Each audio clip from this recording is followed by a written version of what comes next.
Hello, everyone. I am Catman, and the Patriots have made the Super Bowl. Yes, they were just added to the team. Yes, I just heard that. Yes, it is from Mr. I don't know. I don't know where my sources are from. But another thing, the Vikings have made the playoffs too, and they're going to win the Super Bowl. Yes. And the Chiefs, they have just lost Patrick Mahomes. That is a big news right now. But yeah. 1 second, I have to go take this call. Catman, shut the frick up, you piece of crud! No, you piece of crud, I'm gonna friggin' smack you! Okay. Bye bye.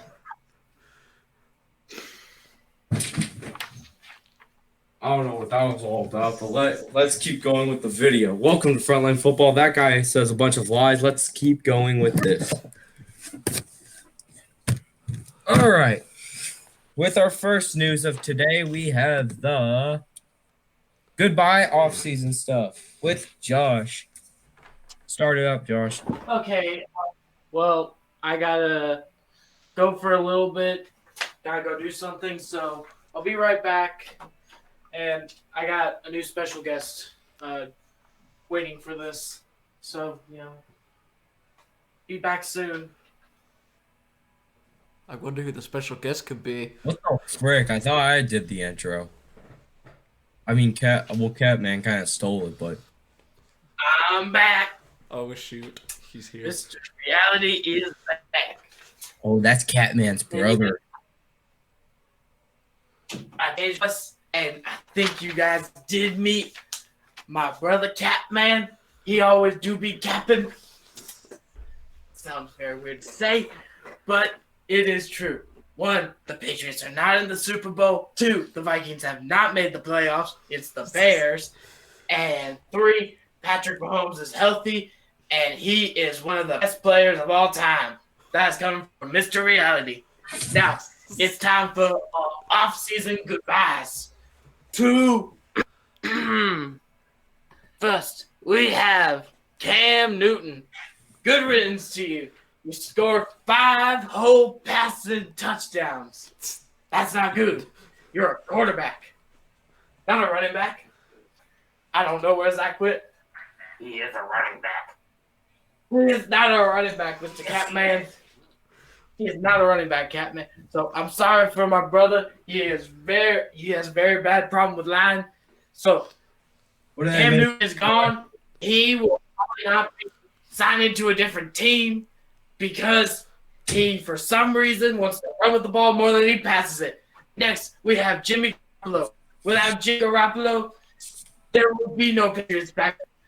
He would have gone, and he was an amazing backup. Not a great quarterback, though. If the Niners had anybody else at the helm, they would have won that Super Bowl. And Mr. Reality said so, so probably Jimmy G will not find another team. Third, we have Sam Darnold. Sam Darnold's career has been wasted by the Jets so far. He could have a really high ceiling, and nobody knows it because he's played for the Jets. The international mediocrity, the international garbage can, whatever you want to call it, the Jets. So, let's hand it off to Jack for more stuff with the off-season guys. And I have been Mr. Reality. Good night. All right, I guess I'll give my take on the offseason goodbyes. All right, as for Mr. Cam Newton, unfortunately, he did not have the weapons to succeed in New England, and they were nowhere near ready to get another QB in that system. It's kind of a mess. They draft really poorly when it comes to offensive weapons and starting to catch up to him, but I do think he will be a serviceable backup in the future. Jimmy G is iffy. I mean, if you're not working in Kyle Shanahan's system, then I don't know if you're working anywhere else, but you never know. There's a lot of possibilities. And last but not least, Sam Darnold. Now, I do believe if it wasn't for the money situation with the Jets, he probably will get another shot here, but I don't think he will because of money. But I think send him to Frank Reich in Indianapolis.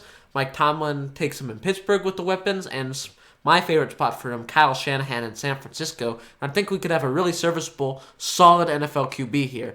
Remember, he's played on the Jets, and most times he doesn't have any receivers. He just got a left tackle like this year, and he really hasn't had anything to work with. So I think out of these three, Sam Darnold has the best potential for a rebound within the next 2 or 3 years. Now I'm going to hand this one off to Zach. What are your thoughts?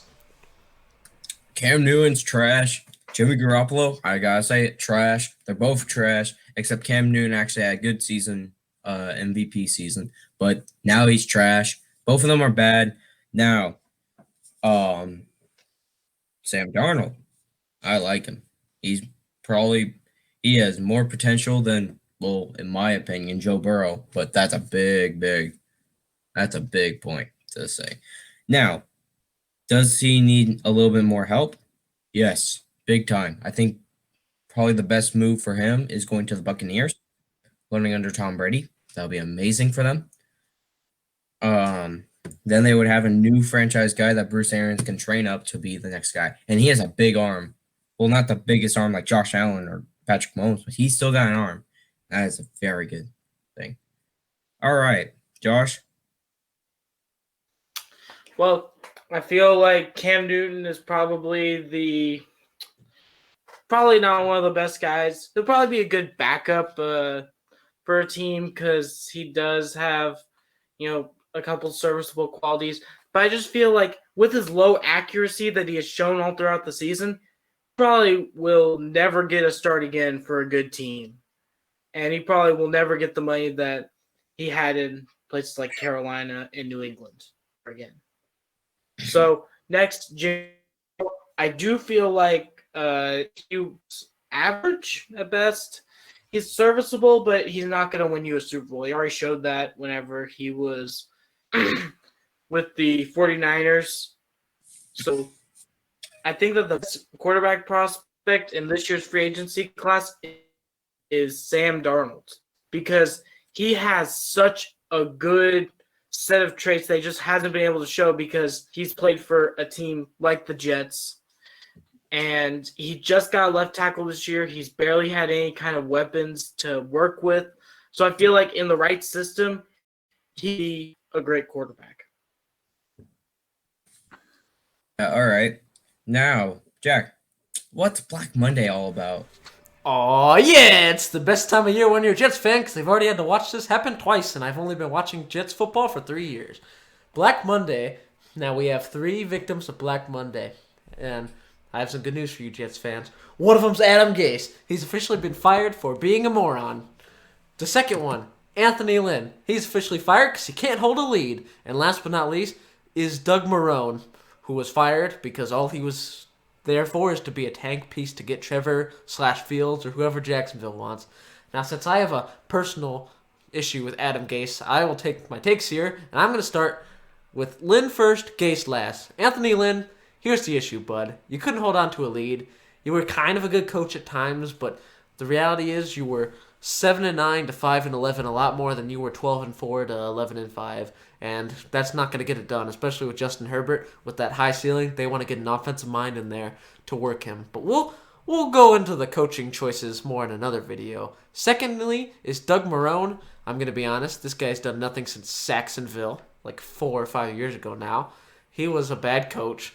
He created a bad culture with Tom Coughlin, and no one wanted to go to Jacksonville, and he was merely a piece to get Trevor Lawrence or Justin Fields, and I don't expect him to ever get a job again. And last but not least, we have Adam Gase.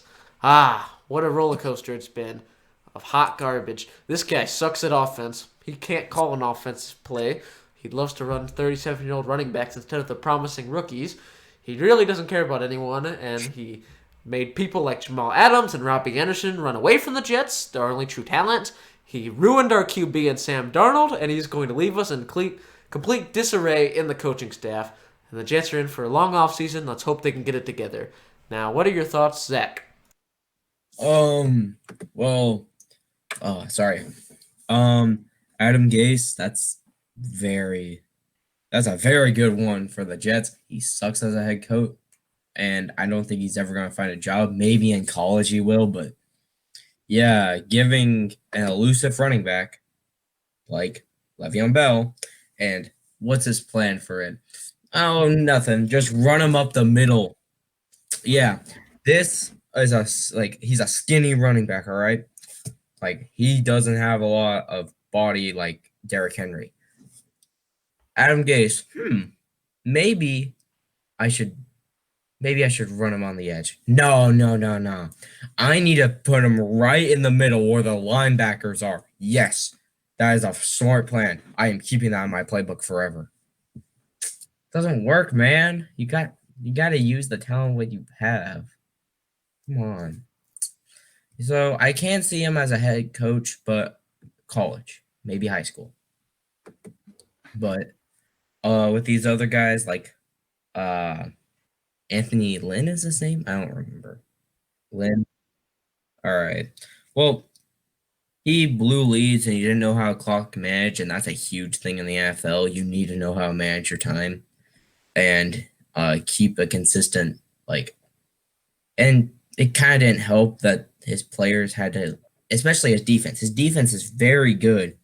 They just couldn't stop it because you need a clock manage, and so then your defense doesn't have to go out on the field as much, and that messed them up right there. They have amazing pieces on that team. I think playoff contender next year if they can get the right head coach. Now, Doug Marrone, right? He's trash. Since Jacksonville, he's been trash. He's not doing anything. He's probably gonna have a college job like Adam Gase. They're just there for tanking this season. And then John Elway, well, you're really bad at drafting QBs. Like, I know that you're not gonna find a tall white quarterback that has a big arm, but you had a lot of chances to get him, like Josh Allen. He literally fit your bill, but you didn't take him. All right, well, Josh, say your take on Black Monday. I really think that, okay, with everybody, Black Monday is basically the Black Friday of head coaches. People get all their new stuff out. People get the new people in. And with this whole thing, I think first, Anthony Lynn, he would have been a great head coach if he knew how to manage the clock. Because there were so many one-score games, I couldn't even count them on one hand because of how many games he gave up that were one-score games. And when you have a quarterback prospect like Justin Herbert has shown that he is, you need to do better than what you did. So, good riddance to him. Next, let's go on to Doug Marrone. He was just tanking materials so then they could get Fields or Lawrence, depending on who they hire in that head coaching spot. And I feel like Jacksonville needed to do this a long time ago. They should have even had Marrone as a head coach. Once Tom Coughlin was gone, you don't let the offensive coordinator, the defensive coordinator do their position unless the offensive coordinator, the defensive coordinator is just a god at what they do. You don't do that. That's just lazy by the owner. So next we have Adam Gase. Oh, Adam Gase. You were the meme of this season because you wasted everybody's talent. You ran everybody out of New York, and you basically left them with basically nothing. And your play calling was some of the worst play calling. I think even a Madden player could call better plays than you did for this season.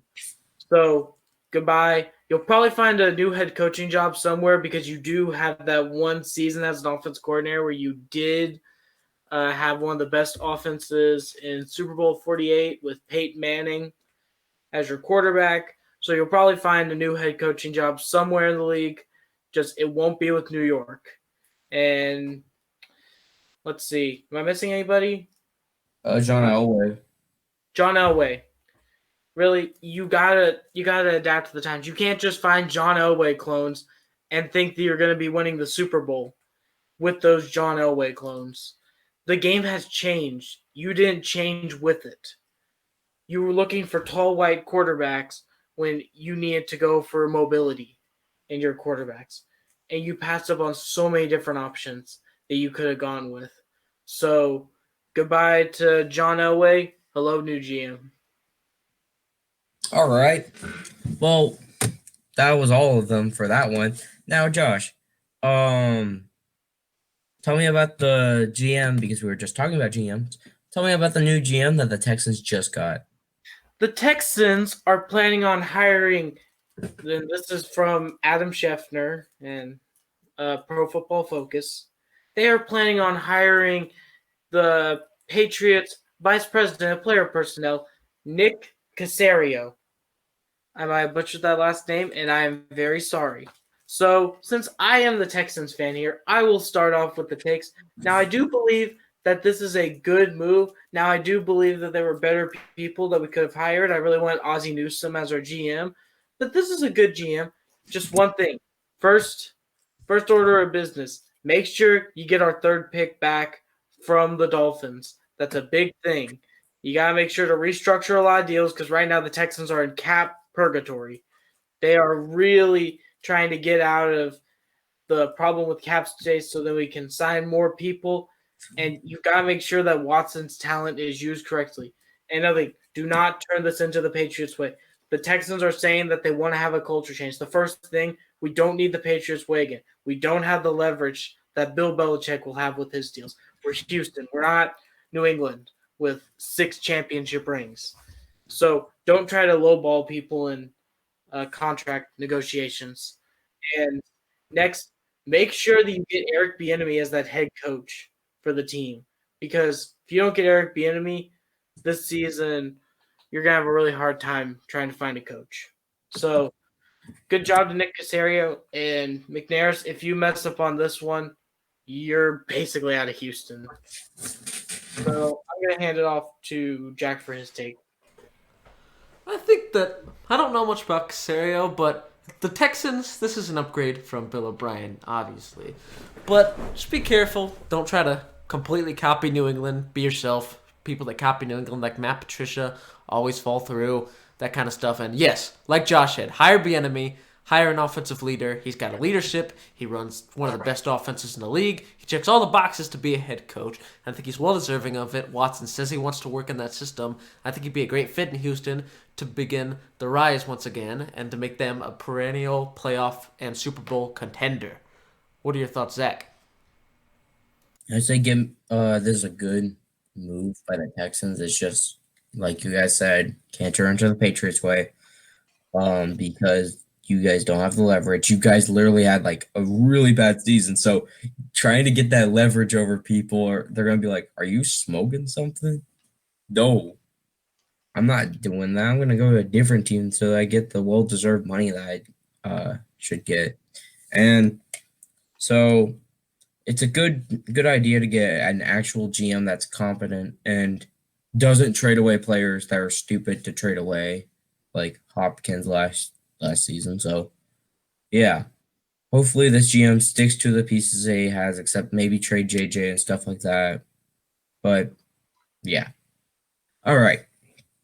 But they need to hire Eric Bieniemy. That is a big time thing. If they can't get him, then get another. Then probably get, I don't know, defensive coordinator from the Niners, someone that's like proven to be really good. So yeah. All right. Now it's time for injury update. Oh dang it, I forgot that guy's name. All right. Well, I'm gonna start this off with Kevin Stefanski. He got COVID. That's not that good because he's in the playoff game. Cole Beasley is out with a knee injury, and Mike Evans, he might be playing in the Bucks game, but he also has a knee injury. Now, there's another guy, and he had his Achilles, and I'm gonna mess up his name. I'm not gonna try it. It's the first guy. Olivier Vernon. Thank you. And he had an Achilles injury. All right. So I'm gonna hand this one off to Josh. Which one do you want to go over? I'm just gonna say that these are all very bad injuries, and Stefanski coming down with COVID is probably one of the biggest ones because he is the head coach for the Browns, and all these injuries are coming at a really bad time because it's the playoffs. These aren't like NBA or MLB or NHL or any of those other leagues. These are one and done playoff games. This is basically just like football is. It's a one and done. It is one game and that's it. No other things will happen. So these injuries are very poorly timed. I know that players cannot control when they get injured, but this is probably one of the worst times to have a player go down. So I'm going to hand it off to Zach. These are all huge. Kevin Stefanski is the biggest one, especially going with COVID. You won't really see this in a head coach, especially usually. But this is not going to be good for the Cleveland Browns. There are ways to get around this. You don't have to have Kevin Stefanski there. Maybe you could do I don't know what you could do. There are ways though that you could still have Kevin Stefanski do play calling. They're gonna just have to figure it out. Jack, what about you? As for Olivier Vernon, that's the Browns' second best edge rusher. Not as good as Myles Garrett. As for Cole Beasley, he's week to week. I'm expecting him to be back in the divisional round, and I think the Bills will take care of business against the Colts, so I don't believe he is making or breaking the Bills. As for Mike Evans, it's the football team, so I'm not too worried about the Bucks. And I think the biggest one on this list is Stefanski by far. Though I hope there is a way that he can still be there in spirit, or a way to get him virtually there to play call. He's their leader, and they need him. This is a big divisional rivalry, a shot for the Browns to win the first playoff game since who knows how long. And this just is really unfortunate, as the second that the Browns seem to turn a corner, COVID hits them and they fall. But I hope the Browns can pull it off with or without Stefanski. If Stefanski's virtual, if they look to an interim guy to call plays. But either way, I just hope they're able to get through this.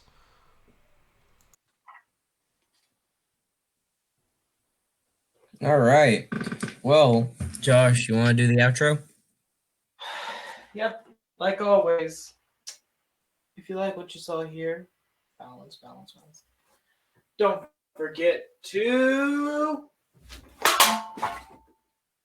hit that like button, punch that subscribe button, and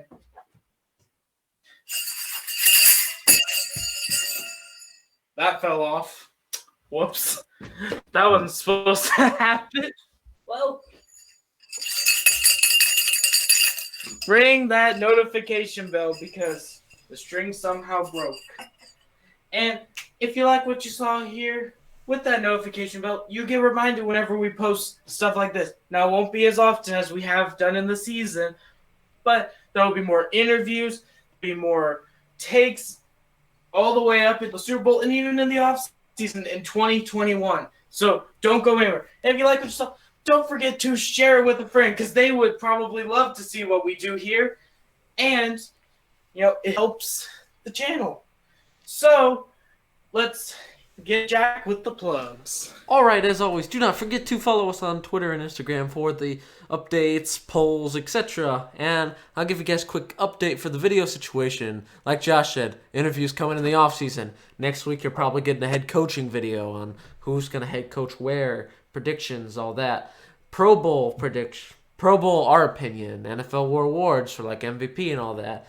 And then after the Super Bowl, we'll go take a break, and then we'll work on free agency, draft, and then we'll be right back to the NFL season.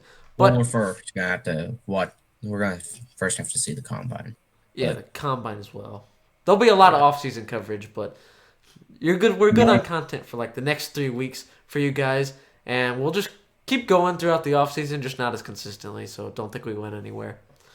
All right, then. We will see you guys back here next week for head coaching predictions. Same time, same place. See you guys later. Bye.